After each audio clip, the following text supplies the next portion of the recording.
Vamos abrir a palavra do Senhor no Evangelho de Mateus, no capítulo 5. Nós leremos do versículo 27 até o 32, mas hoje nós trataremos apenas até o versículo 30.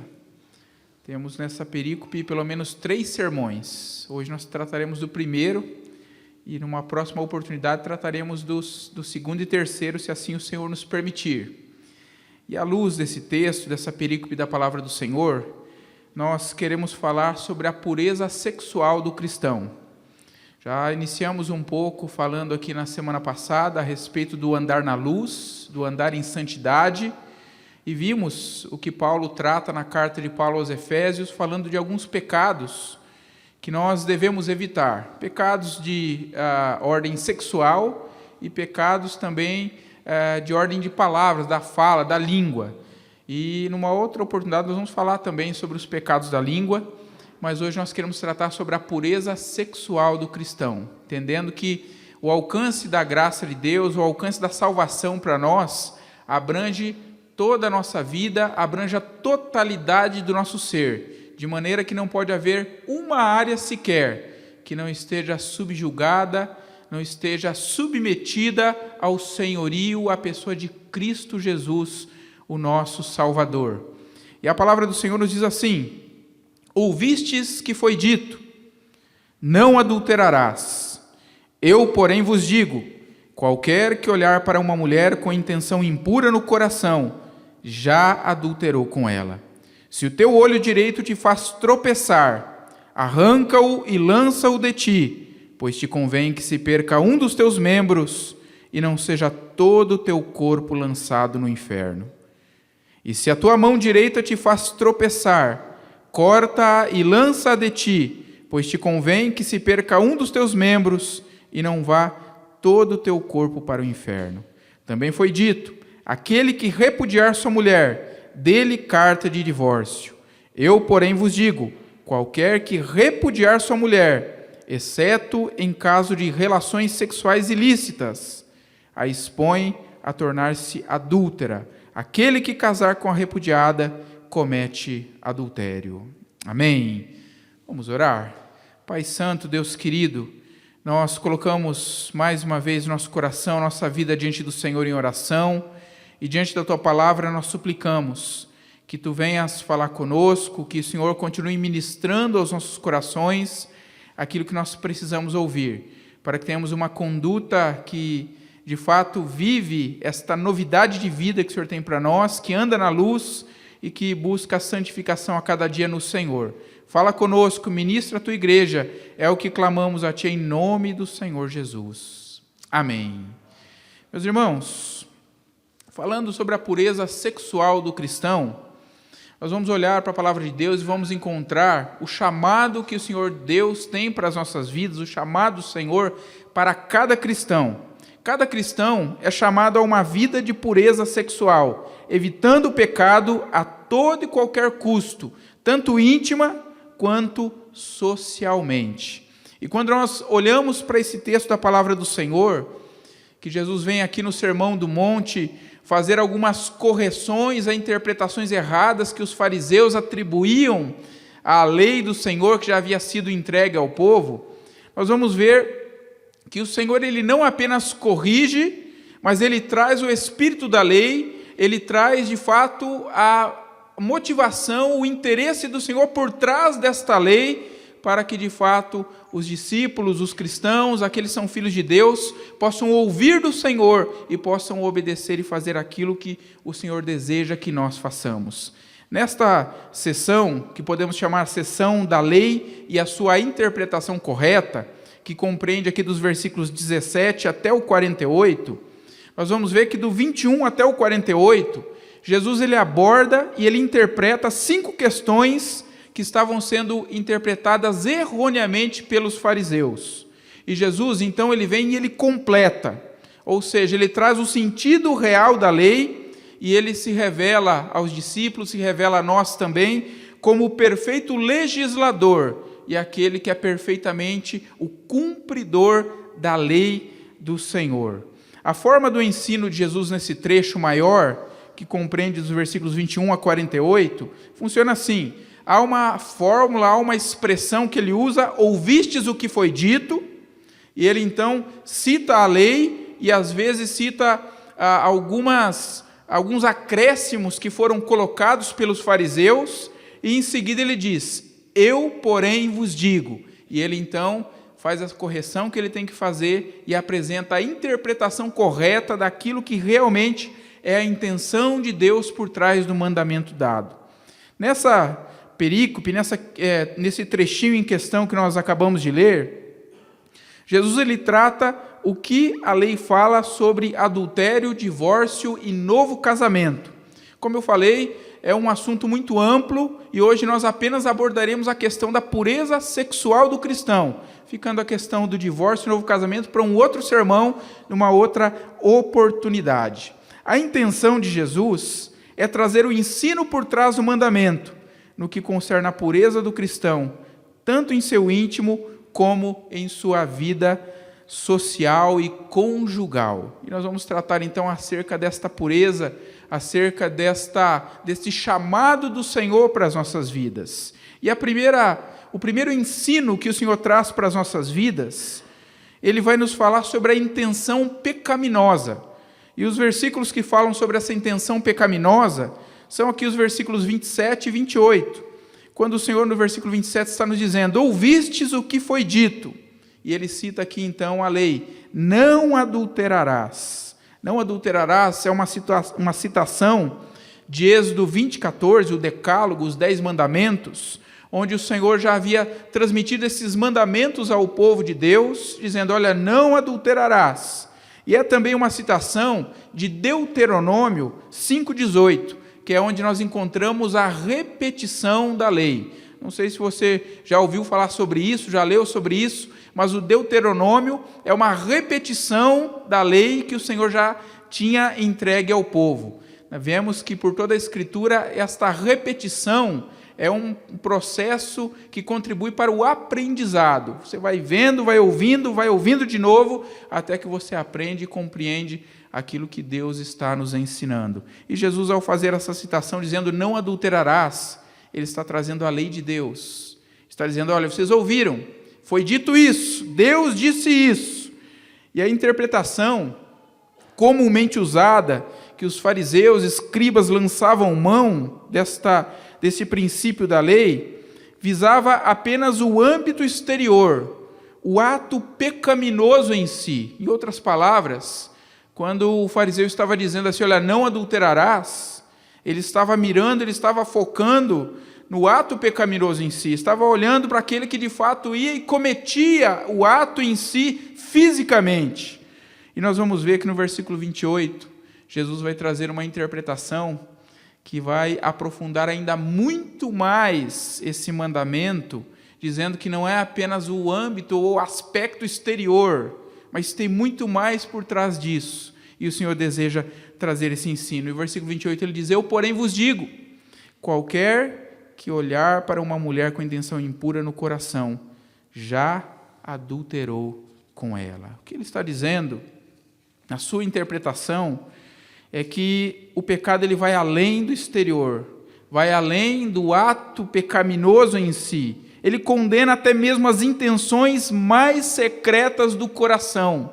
E isso deve nos deixar alarmados, isso deve nos despertar, porque muitas vezes nós podemos ter uma tendência de apenas focarmos no exterior, como os fariseus, os religiosos da época de Jesus focavam, e esquecermos do nosso interior, esquecermos de que o Senhor, diante dos seus olhos, diante dele, todas as coisas estão patentes aos seus olhos, e não há nada que fuja ao olhar do Senhor. E o Senhor, ele olha para o nosso interior, ele olha para aquilo que está dentro de nós, ele conhece aquilo que vai no mais íntimo do nosso ser, e até isso, nós precisamos apresentar diante do Senhor, confessar ao Senhor e rogar a misericórdia do Senhor sobre as nossas vidas. Certa feita, ouvi uma pessoa dizendo assim, falando a respeito de um outro assunto, né? E ela dizia o seguinte, olha, o Senhor, ele conhece o meu coração. E alguém logo replicou, né, retrucou, falou assim, isso não te assusta? se temos esta consciência de que o Senhor, Ele conhece o nosso coração, e se temos tido contato com a palavra de Deus, e temos descoberto, temos nos desvendado diante da palavra, e estamos sabedores de quem nós somos, isso deve nos deixar um tanto quanto atemorizados. Dizer: Senhor, o Senhor conhece o meu coração, tem misericórdia da minha vida, olha para todas as minhas mazelas, olha para tudo aquilo que muitas vezes passa na minha mente, passa no meu coração, e talvez até eu não gostaria que passasse, mas está ali. Eu quero apresentar isso diante do Senhor. Veja que o Senhor, Ele aprofunda ainda mais o ensino, trazendo a interpretação de que não é apenas o aspecto exterior. Muitas vezes, o aspecto exterior pode até parecer muito apetecível, pode parecer muito aceitável diante dos homens, mas lembremos-nos que o Senhor, Ele olha o nosso coração, e dependendo qual seja o estado do nosso coração, nós precisamos nos arrepender e nos consertar diante do Senhor. Como é que tem sido a nossa atitude diante do Senhor? Onde é que nós temos firmado os nossos olhos? Lembre-se que onde os nossos olhos têm se firmado, onde eles têm se focado, é porque o nosso coração tem pendido para isso, tem inclinado para isso. Se porventura os nossos olhos têm se fixado no pecado, se porventura os nossos olhos têm se fixado naquilo que não deveria se fixar, é porque primeiramente o nosso coração está inclinado para aquilo que não deveria estar inclinado. E nós necessitamos nos arrepender e nos voltarmos para o Senhor e clamar: Senhor, conserta a minha vida. Senhor, trabalha o meu coração, porque eu não fui chamado para isso. Eu não fui chamado para viver e continuar no pecado, mas eu fui chamado para viver em santidade e novidade de vida, para andar na luz, como o Senhor de fato está na luz. E quando nós pensamos nessa simples intenção, simples entre aspas, mas essa simples intenção do coração que é aqui condenada por Jesus, dizendo: olha, aquele que olhar com intenção impura já cometeu o pecado de adultério, nós precisamos pensar em tantas e tantas fontes que são colocadas diante de nós e que são fontes de tentação, e que nós precisamos fechar os nossos olhos para isso, focar os nossos olhos em outras coisas, para que estas fontes de tentação não venham abastecer o nosso coração com coisas que antes vão nos afastar do Senhor, nos levar para mais distante daquilo que Deus tem para as nossas vidas. Quando a gente olha em nossos dias, há tanta porcariada na televisão, tantas coisas que nós olhamos e que não deveríamos olhar. Talvez algumas não sejam até nem tanto pecado em si a princípio, mas se isso vai nos conduzir para o pecado, cuidado, abramos nossos olhos, fiquemos vigilantes e nos voltemos contrários a tudo isso. Se você olha, por exemplo, hoje não é só a televisão, nós temos a famosa e famigerada internet, que temos nos nossos smartphones, nossos computadores pessoais, e que nos leva a inúmeros lugares, a ver inúmeras imagens que nós muitas vezes não deveríamos ver. Quantos são aqueles que estão, talvez hoje, presos, enredados pela pornografia? Talvez antes isso seria um pouco mais difícil, porque a pessoa teria que ir meio que escondido, romper com algumas coisas, correr numa banca, pegar uma revista, hoje na palma da mão. Qualquer lugar você pode ter acesso a esse lixo imundo, que não apenas vai prejudicar a nossa vida espiritual, não apenas vai nos afastar da nossa comunhão com Deus, como muitas vezes vai prejudicar toda a nossa família. Lembre-se, o princípio que Jesus está aqui dizendo aplica-se a isso também. Aquele que olhar com intenção impura já cometeu o pecado e precisa se arrepender e precisa se voltar para o Senhor. Onde é que nós temos firmado os nossos olhos, meus irmãos? Se de fato o Senhor tem colocado em nossos corações o desejo por vivermos em santidade, se de fato nós temos compreendido a grandeza da obra do Senhor realizada na cruz do Calvário, precisamos entender que não foi para isso que o Senhor nos chamou, para vivermos no pecado, mas para vivermos nesta novidade de vida, andarmos na luz como Ele está na luz, Como é que nós temos vivido? Mas há um segundo ensino que a palavra do Senhor traz para as nossas vidas e que Ele começa a nos apontar para a solução, para a resolução. Uma das coisas que me deixa por demais maravilhado diante da palavra de Deus, diante daquilo que o Senhor tem para as nossas vidas, eu já tenho dito isso aqui, é que o Senhor não apenas aponta para nós aonde estão as nossas falhas, aonde estão os nossos problemas, como nós somos, mas o Senhor gracioso, misericordioso, sabendo da nossa impotência, sabendo daquilo que nós não podemos fazer por nós mesmos, Ele vem e estende a mão e nos socorre. Ele não apenas aponta para a intenção pecaminosa, mas Ele aponta para a solução daquilo que pode ser feito. E muitas vezes aquilo que o Senhor nos aponta pode ser até algumas medidas drásticas. Pode ser até algo que nós a princípio vamos ficar chocados. Mas se o Senhor tem nos dito, o Senhor tem nos falado, façamos, obedeçamos, porque certamente isso vai resultar na transformação de alguma situação que estamos vivendo e na nossa santificação, no nosso andar com o Senhor. E o segundo ensino que a palavra nos traz é a necessidade de amputação. Versículos 29 e 30, a palavra do Senhor está dizendo: se o teu olho direito te faz tropeçar, arranca-o e lança-o de ti, pois te convém que se perca um dos teus membros e não seja todo o teu corpo lançado no inferno. E se a tua mão direita te faz tropeçar, corta-a e lança-a de ti, pois te convém que se perca um dos teus membros e não vá todo o teu corpo para o inferno. Quando nós olhamos para esses dois versículos, meus irmãos, e vemos o Senhor apontando aqui para essa necessidade de amputação, uma medida radical que nós precisamos tomar contra o pecado. Nós vemos o Senhor aqui exortando quanto à gravidade do pecado. Interessante que nos dois versículos, tanto no 29 e no 30, eles terminam dizendo, olha, que não seja todo o teu corpo lançado no inferno, e não vá todo o teu corpo para o inferno. Ao fazer isso, Jesus está apontando para a gravidade do pecado. E nós vivemos dias em que parece que o pecado já não é tratado como uma coisa tão séria, uma coisa tão grave. Vivemos dias em que o conceito de pecado tem sido enfraquecido.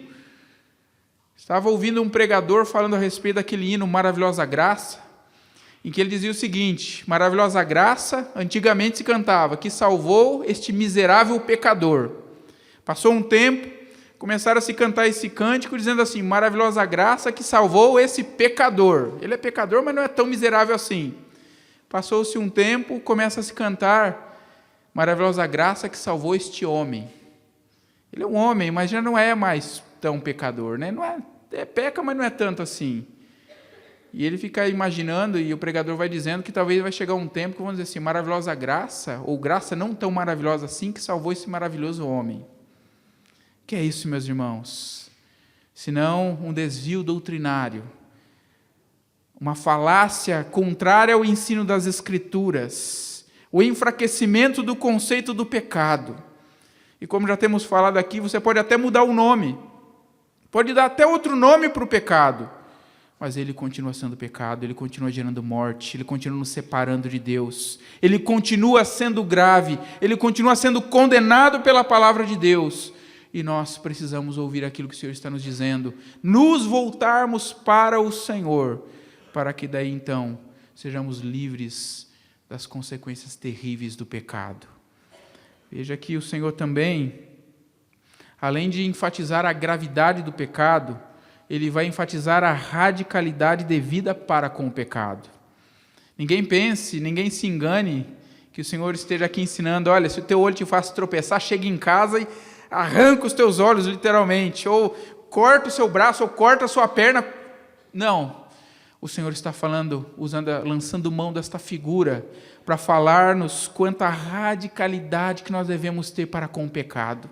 Se algo tem nos levado a pecar, se algo tem nos afastado de Deus, se algo tem minado, tem impedido a nossa comunhão com Deus, arranca da sua vida, acabe com isso. É isso que ele está dizendo. Jesus está expressando a importantíssima verdade de que uma vida limitada, mas moralmente sadia, é melhor do que uma vida mais ampla, mas moralmente depravada. Esta é a verdadeira autonegação cristã, a que nós somos chamados, cada um de nós. Há um comentarista chamado Tasker, que comenta acerca desse texto, ele vai dizer o seguinte: se certos livros, certos lugares, certas atividades e certas pessoas são causas de tentação ao pecado, devem ser afastados a todo custo. O olho é considerado aqui o meio pelo qual a tentação vem. A mão é o instrumento pelo qual o pecado é cometido. Portanto, meus irmãos, se o teu olho te faz tropeçar, arranca-o e lança-o fora. Se a tua mão te faz tropeçar, corta e lança-a fora, porque é melhor nós entrarmos aos caolhos ou manetas, mas na salvação, do que termos todo o nosso corpo perfeito lançado no inferno. Esse é o ensino que o Senhor tem trazido para nós.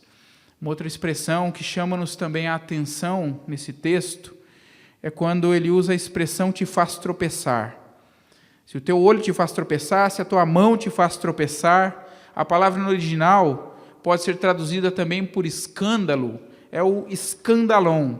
O escandalon é aqui, pode ser traduzido na sua origem mais remota como a parte de uma armadilha para caçar pássaros, onde se coloca uma isca e que, ao ser tocada pelo animal guloso, desencadeia o mecanismo que fecha a jaula e o apanha.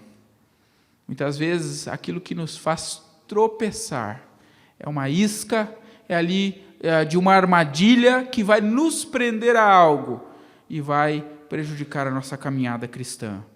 Posteriormente, essa palavra chegou a significar algo que possa nos arrastar para a destruição.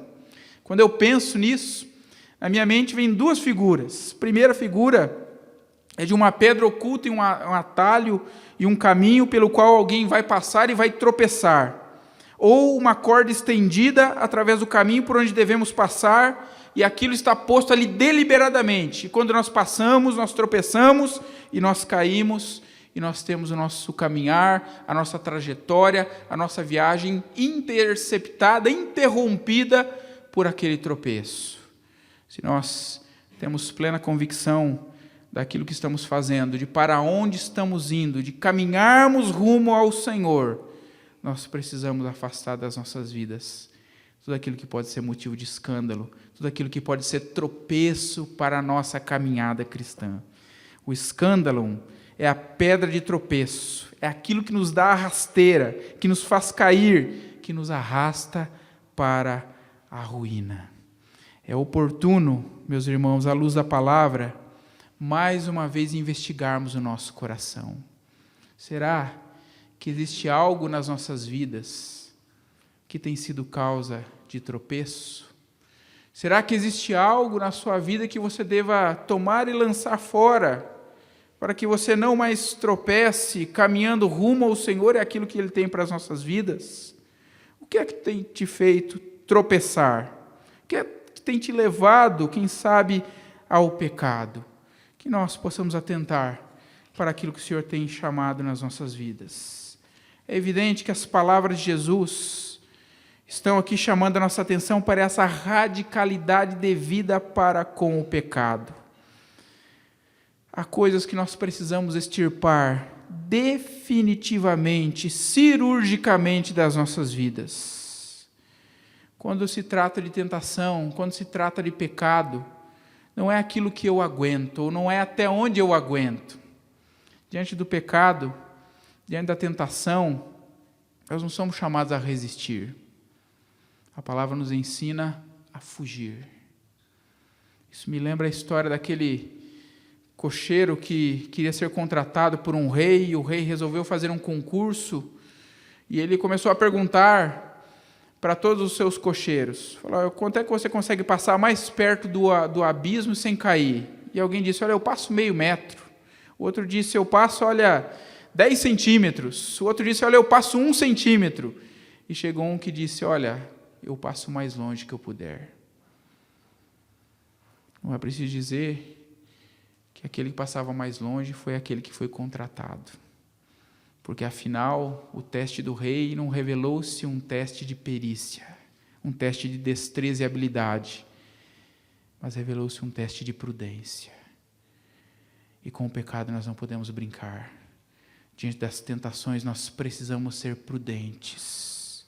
E o quão mais longe nós passarmos, melhor para nos livrarmos de uma possível queda, de um possível tropeço naquilo que o Senhor tem para as nossas vidas. Quero concluir, meus irmãos, dizendo que a lei e Cristo nos apontam para a pureza do discípulo, que só pode ser alcançada quando nós estamos em Jesus. Só podemos alcançar essa pureza, esse viver em novidade de vida, mediante a graça maravilhosa, extraordinária do Senhor que é derramada sobre as nossas vidas.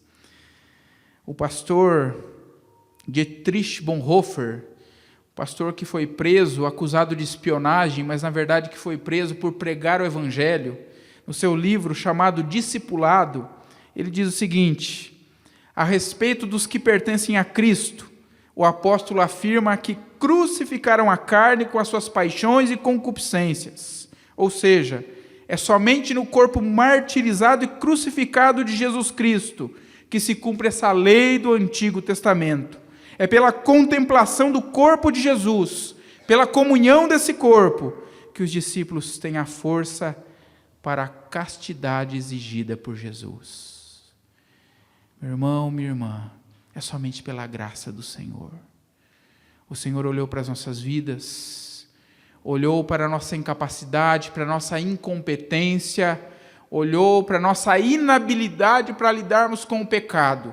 E Ele não apenas tomou as providências para nos livrar da condenação, como pela sua maravilhosa graça, o Senhor nos coloca à disposição os recursos necessários para que nós vençamos o pecado. O desejo do Senhor é que nós andemos em santidade, que nós evitemos o pecado, que nós busquemos a cada dia a santificação, pois a palavra do Senhor nos diz que sem a qual ninguém verá ao Senhor. É obra de Deus, mas nós temos uma responsabilidade quanto a isso. E a nossa responsabilidade é obedecer tudo quanto o Senhor tem para as nossas vidas. Esse ensino deve nos levar a algumas atitudes práticas. A primeira delas, eu preciso estar vigilante constantemente naquilo que eu vejo e naquilo que eu penso. Se porventura eu tenho colocado diante de mim algo que tem me levado a tropeçar, eu preciso identificar isso e jogar fora, tirar da minha vida, para que de fato eu consiga vencer pecados, tentações que vão surgir diante de mim. Quem sabe você não possa ter um computador e ficar sozinho numa sala diante desse computador. Você precisa fechar essa sala, você precisa tirar esse computador de lá, você precisa estar num lugar visível e em público, porque isso vai te ajudar a vencer tantos e tantos pecados ocultos que as pessoas muitas vezes não veem. Talvez ninguém saiba, mas Deus que conhece o nosso coração, Ele sabe. E Ele tem nos incomodado quanto a isso. Segunda atitude, além de vigilância constante, nós precisamos ter uma atitude urgente e radical de extirpação com toda a fonte de tentação.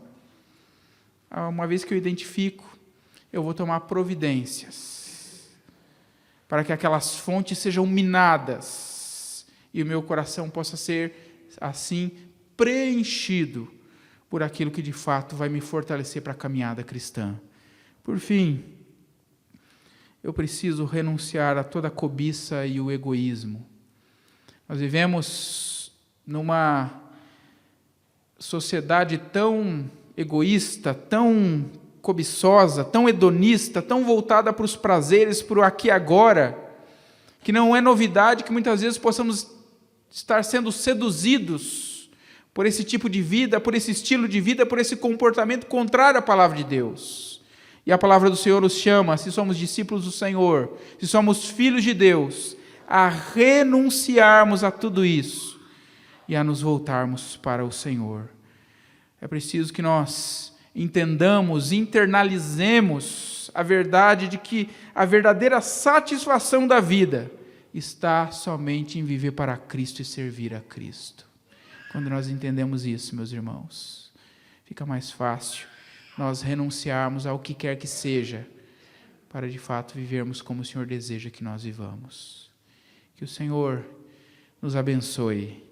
O mesmo Deus que nos dá o diagnóstico é o mesmo que também nos dá o remédio.